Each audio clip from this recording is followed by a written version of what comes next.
আর এই যে ভিতরে আমার ঢোকা সম্ভব নয় আজকে।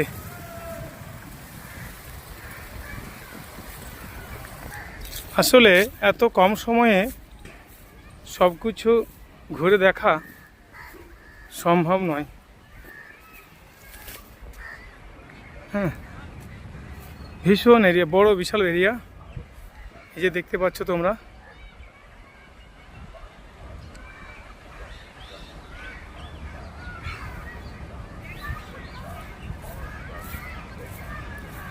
আমাদের বিখ্যাত সায়েন্টিস্ট, বিজ্ঞানী, বিশ্ব বরেণ্য বিজ্ঞানী, ওনার ছবি এখানে আছে, তোমাদেরকে দেখাচ্ছি, তোমরা দেখতে পাবে।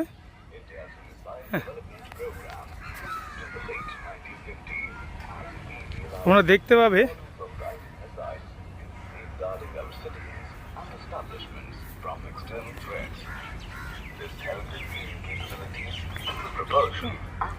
ডক্টর এপিজে আব্দুল কালাম আজাদ, উনি রাষ্ট্রপতি হয়েছিলেন। আবার ওনার এক বুদ্ধিতেই গোটা বিশ্ব আমাদের ভারতবর্ষকে চিনে গেছে যে উনি কি। যে Guided Missiles Development Program, IGMDP, which started in 1983 under the leadership of our former president